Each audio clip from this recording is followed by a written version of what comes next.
Hey everybody, this is Media Motivation, Woodson's World.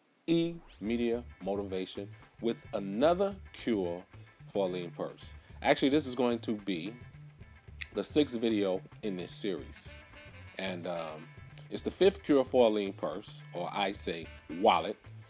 Make thy dwelling a profitable investment.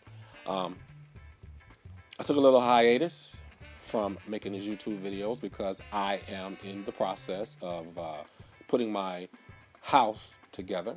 Just moved here moved to San Francisco from San Diego due to a very profitable opportunity, which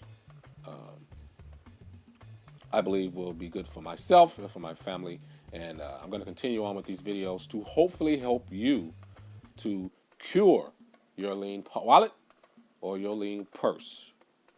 Your lean purse, according to the richest man in Babylon. But let's talk about the fifth cure for a lean purse: to make thy dwelling a profitable investment. And when I say dwelling, we're talking about the place that you live, your home. Now, this is coming from the richest man in Babylon. If a man setteth aside nine parts of his earnings, upon which to live and enjoy life, and if any part of nine parts be, he can turn into a profitable investment without detriment to his well-being, then so much faster will his treasure grow. No man's family can fully enjoy life unless they do have a plot of ground wherein children can play in the clean earth, and where their wife may raise not only blossoms but good rich herbs to feed his family or to feed her family. Now, you got to think back that this is talking about a day before feminism, and this is talking about a day before our women worked. This is talking about a day when men were the primary breadwinner of the family. So even though it's talking about men, it is also meant for women who work. The richest man in Babylon talks about 9/10 of your income going towards your living, and that would be house and paying bills and buying food, stuff like that, and then 10% going towards savings to invest. And so when he's talking about 9/10, this is what he's talking about: 9/10 of the money that you use to pay bills. You should be looking at buying a house rather than renting one with. My personal preference is what Jim Rome talks about, the 70-30 rule, which is 70% of the money that you get paid should go towards household expenses, and 30% goes towards 10% to tithes and offering. And that basically means, for me, what I call tithes is just money that I save up, that I have for family members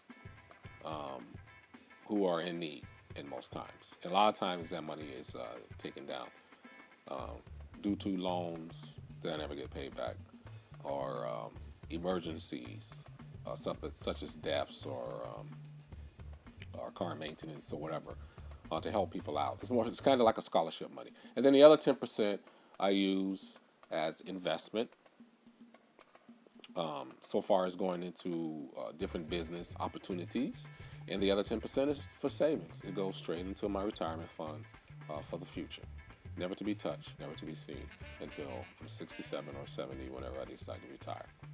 But that's the 70-30 rule. Or you can go at the 90-10, which is the richest man in Babylon. And now we continue.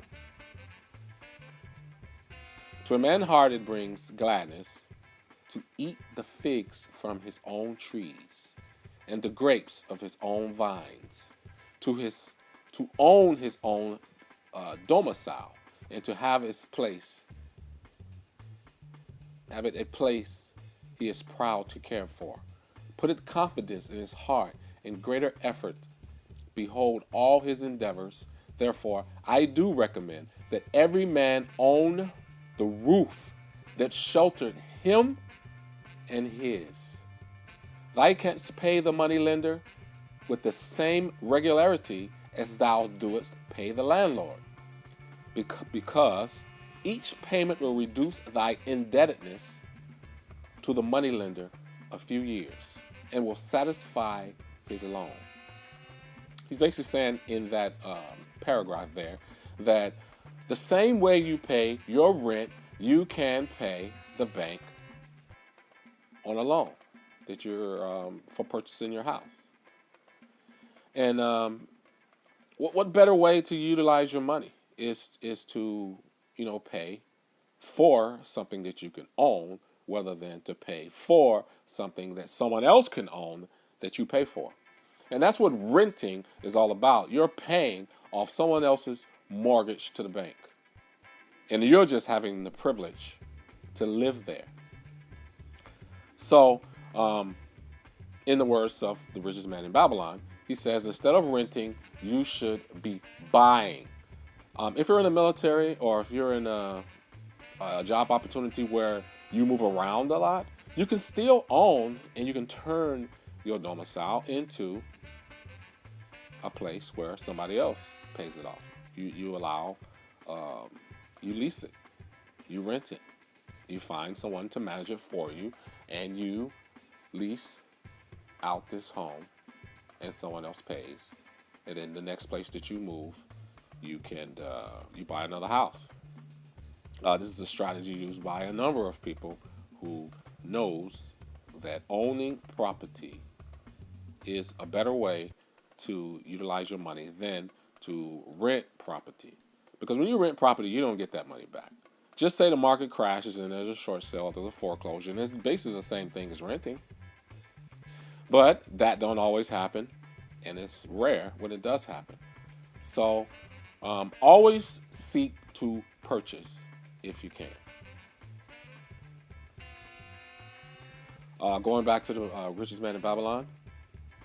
Thus come many blessings to the man who owneth his own house, and greatly will it reduce his cost of living, making available more of his earnings for pleasures and the gratification of his desires. This then is the fifth cure for a lean purse: own thy own home. And one of the other greatest advantages about owning your own home, especially if you just say you're spending the same amount on rent as you would be purchasing a home, and just say you were to do everything that you can to pay off your home fast. And Dave Ramsey has an idea where he says that you should try to pay off your home within 15 years. I mean, you can you take out a 15-year mortgage, and you try to pay off your home within that 15-year time frame, or try to pay it off even faster than that. Can you imagine owning your own home and not having to pay rent?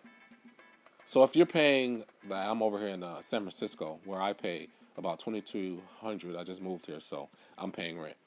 So just say, imagine paying $2,200 to own your home for 10 to 15 years, throwing some extra on top of that with by working an extra job, or taking a lot of the money that you use for entertaining yourself to throw on your mortgage.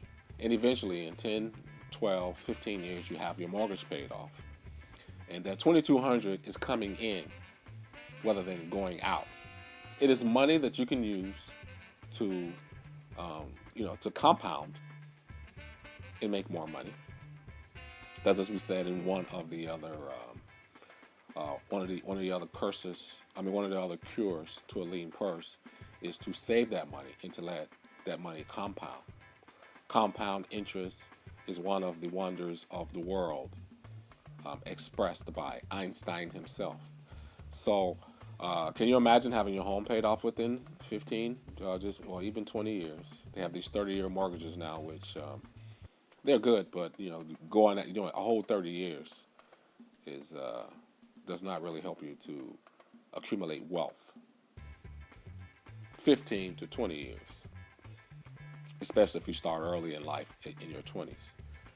Can help you accumulate wealth and can bring in, put that money back in your pocket. $2,200 a month that goes nowhere but investment, or if you want to use it to entertain yourself, then you got it.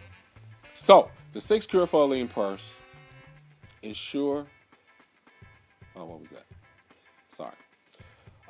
The fifth cure for a lean purse is to make thy dwelling a profitable investment. And that's it. This is E-Media Motivation, the voice of your imagination, which can become a reality.